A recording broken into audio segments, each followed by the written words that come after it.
Bienvenidos y bienvenidas a la segunda entrega de videos explicativos sobre literatura costarricense. Esta vez abordaremos el tema del nacionalismo en Costa Rica. En primera instancia hablaremos de Manuel Argüello Mora, quien nace en el año de 1834 y fallece en el año de 1902. Fue escritor, periodista, abogado y político, sobrino del expresidente Juan Rafael Mora Porras y autor de la primera novela de Costa Rica. Inició sus estudios superiores en la Universidad de Santo Tomás, para posteriormente trasladarse a Guatemala, donde culminaría sus estudios como abogado en el año de 1857. Desempeñó importantes labores en la política nacional, dada su afinidad y cercanía con su tío Mora Porras y el general salvadoreño José María Cañas. Para finales del siglo liberal en Costa Rica, Argüello había sido rector interino de la Universidad de Santo Tomás, ministro de Gracia, Justicia y Fomento, magistrado de la Corte de Casación, así como profesor de Derecho y abogado, en un bufete que durante 1890 fue compartido con su hijo. En cuanto a la literatura, fue el autor de la primera novela de Costa Rica, la que llevó como nombre Luisa, publicada en 1857.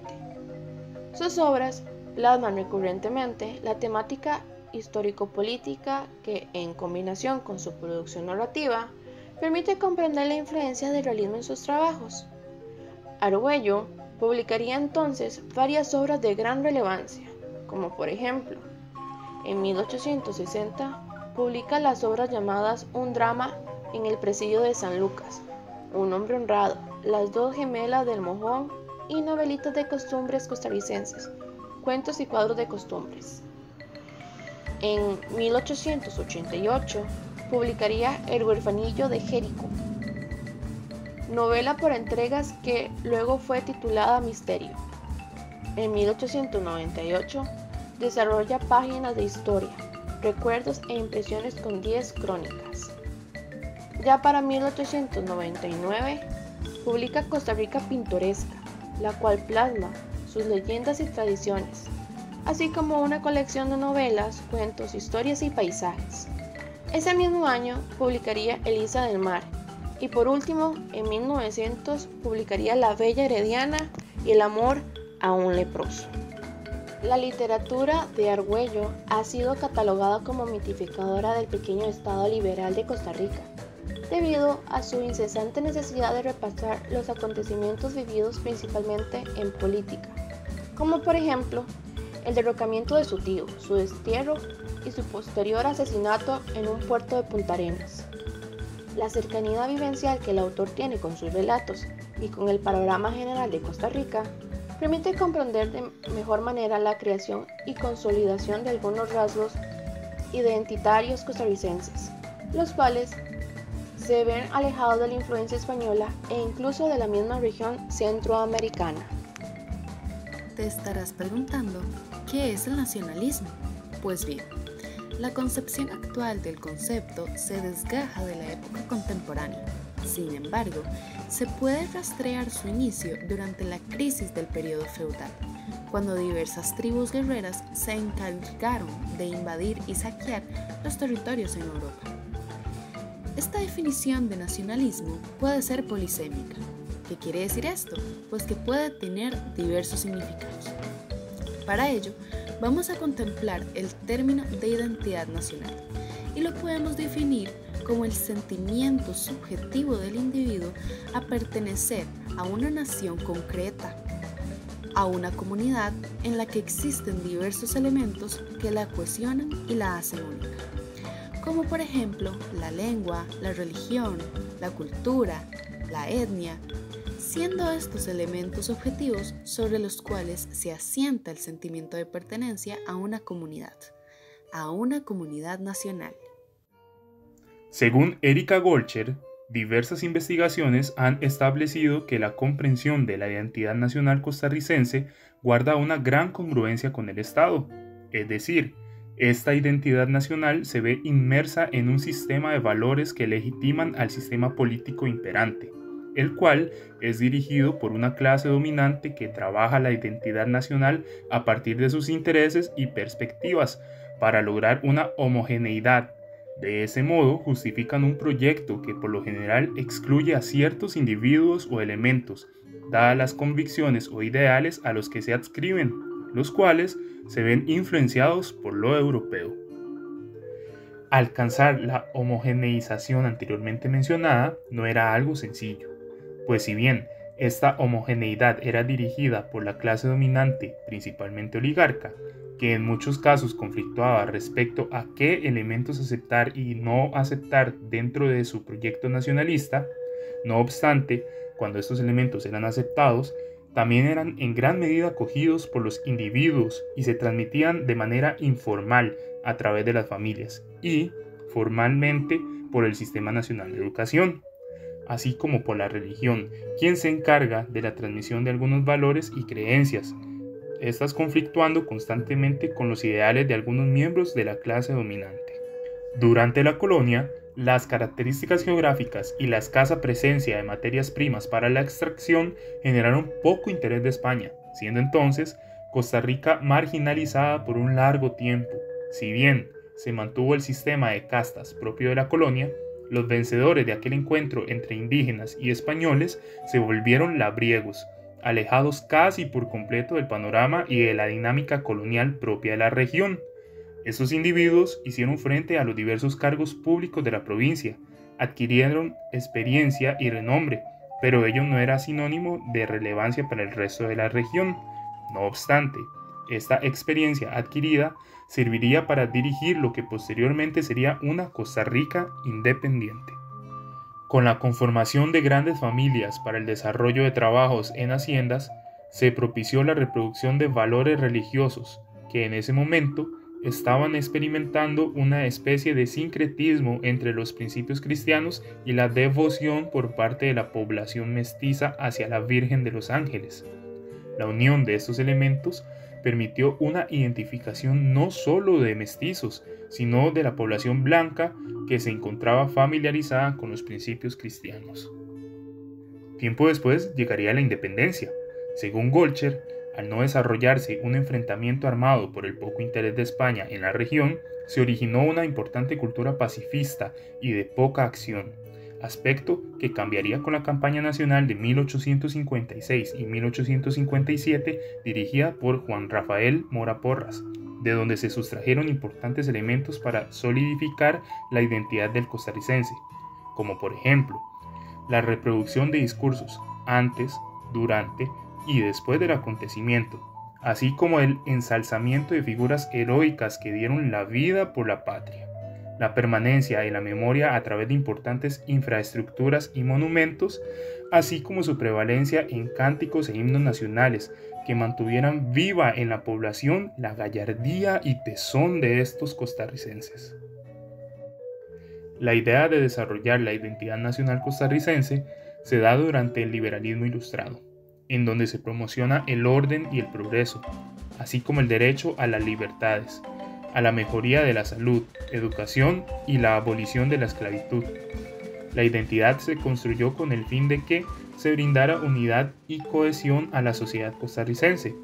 Con ello, el desarrollo de los principios liberales antes mencionados, orden y progreso, no se vería en peligro.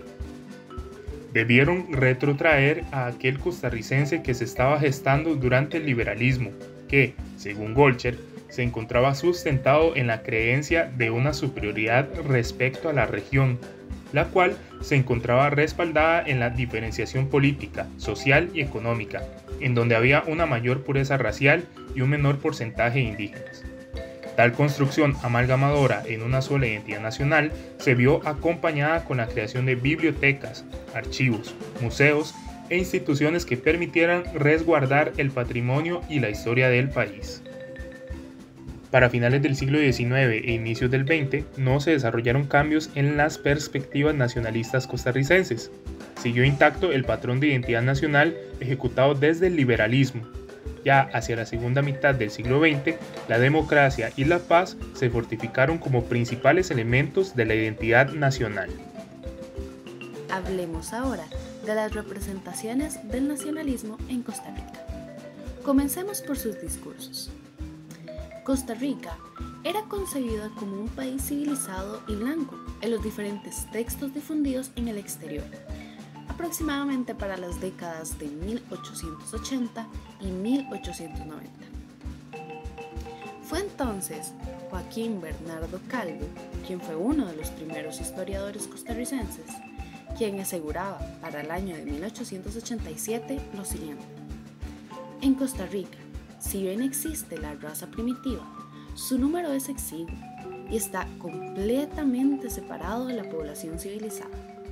Esta es blanca, homogénea, sana y robusta, y une a estas condiciones físicas las que son de un valor más estimable: su laboriosidad y afán por su cultura y prosperidad, su espíritu de orden y amor al trabajo, y su denuedo y arrojo.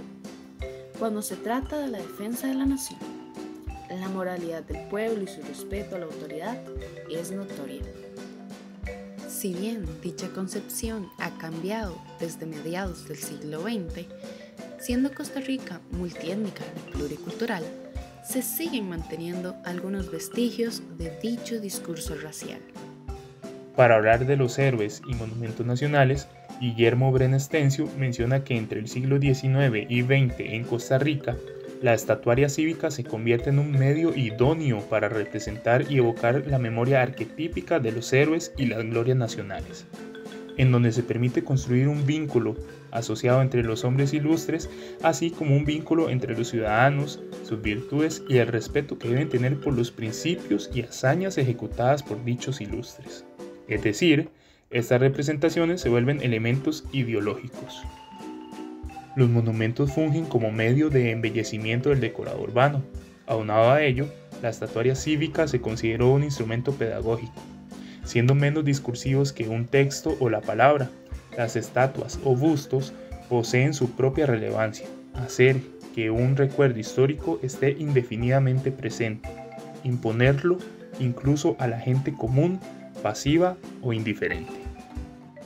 Con respecto a los cantos y fiestas nacionalistas, Chadsky plantea que en el siglo XIX se da una clara tendencia en Europa de reproducir música folclórica con tintes nacionalistas, característica que es implementada en Costa Rica durante el siglo XX.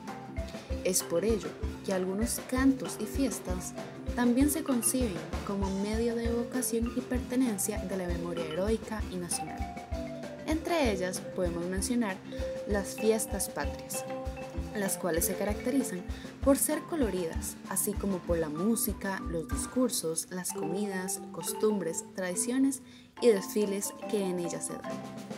También podemos mencionar los himnos nacionales, los cuales, de igual manera, evocan actos heroicos, personajes de relevancia o referencias de la nación.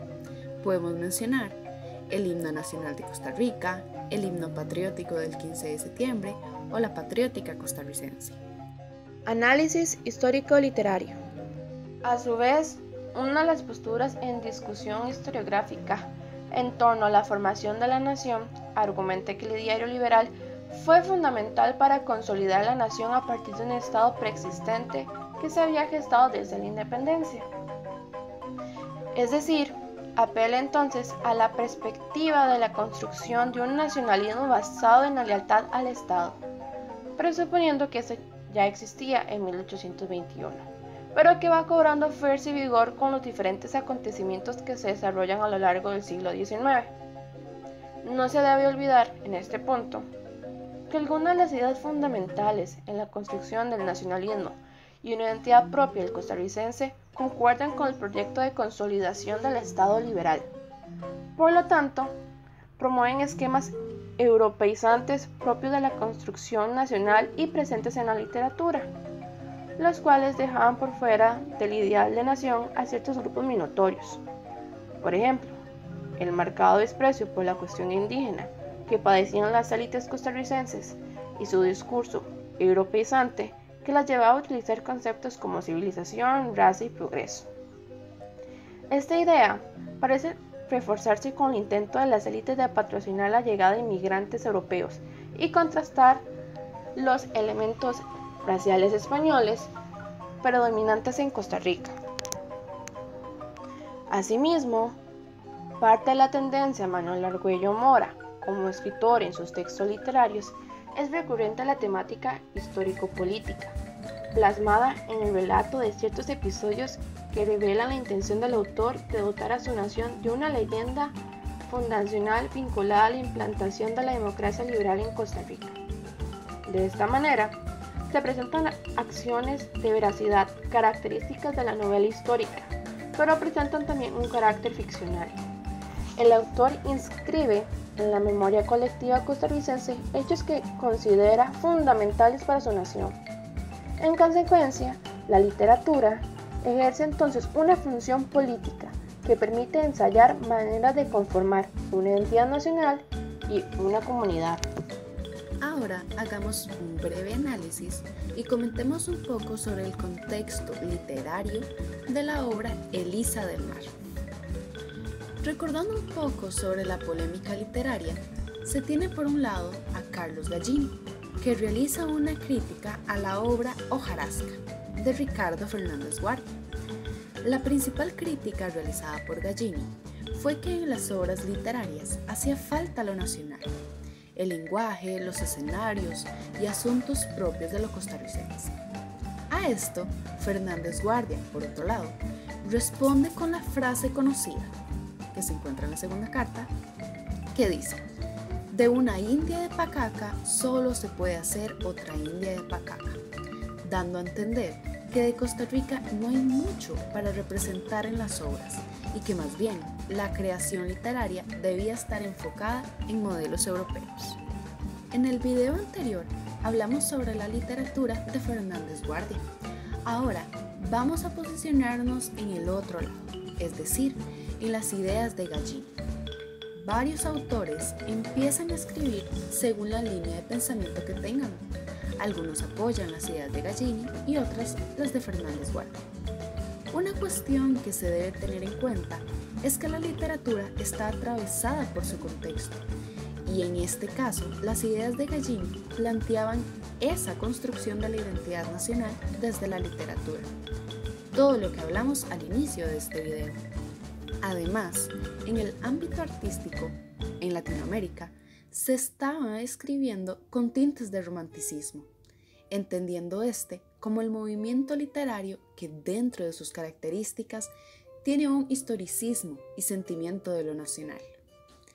En resumen, esta literatura ancilar buscaba ser un modelador de imagen de lo que se quiere proyectar acerca del país, por lo que en los autores que sigan las ideas de Gallini se evidenciará una representación de lo nacional con orgullo, y esto busca que los costarricenses de esa época tengan un ejemplo de cómo debería ser el costarricense. Uno de estos autores es Manuel Argüello Mora. Ahora, luego de la independencia, los países necesitaban empezar a construir su identidad. Según Mondol López, la formación del Estado Nacional y de la entidad costarricense surge a partir de 1880.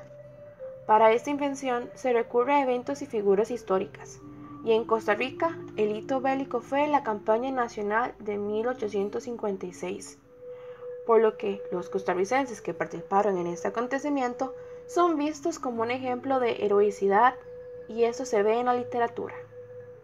En la obra Elisa del Mar, la propia Elisa es hija de José María Cañas, recordado por su papel de general en el ejército costarricense durante la campaña nacional de 1856, en la cual se enfrentó a William Walker y los filibusteros. La misma Elisa dice: soy hija natural del mejor de los hombres, del general Cañas. Aquí se muestra al costarricense como valiente, y es una manera de poner a prueba a un hombre, pues Elisa le pide a Alberto ayuda para salvar a su padre, y si él le ayuda y se muestra valiente, ella le promete casarse con él. Esta valentía y heroicidad que vemos en la literatura son características que se buscaban en el costarricense de finales del siglo XIX. Asimismo, Como se mencionó al inicio, la paz fue uno de los valores que se posicionó como parte de la identidad nacional, y esto se puede ver en la descripción que se hace del general Cañas, una oca de donde jamás salió una frase ofensiva para nadie. Es decir, se muestra a Cañas como un hombre pacífico, que nunca ofendió a nadie, y eso es lo que se esperaba de los costarricenses. También, en relación con los héroes, se puede observar que uno de los valores que se buscaba en los costarricenses era el respeto por esos héroes que han luchado por la patria. Esto se puede evidenciar en la siguiente cita de esta misma obra al hablar del capitán Rogers, que dedicó su vida al servicio del país. Hoy vive aún en Punta Arenas, lleno de gloria y de años, y rodeado del respeto y el cariño de los costarricenses. También es importante destacar el papel de los personajes femeninos en estas obras, ya que, como dice Pérez Iglesias, este autor muestra a las mujeres en un contexto patriarcal, como las que juegan el papel de mujer, madre, amiga, así como las heroínas, como la mismísima Elisa. En las obras de Argüello Mora, la mujer cumple el papel de ser la que ama, piensa y sufre, lo cual muestra el contexto femenino a finales del siglo XIX y a la vez de lo que se espera de la mujer costarricense. A manera de conclusión, el nacionalismo en Costa Rica forjó los valores y características de los y las costarricenses. Además, podemos ver que la literatura, los monumentos, los cantos, entre otros, son una muestra de esa identidad nacional que se estaba forjando en los costarricenses a finales del siglo XIX. Se muestra un costarricense que debe ser valiente, y una de las maneras de recordarle esto a la población es por medio de estos héroes que son parte de la historia del país.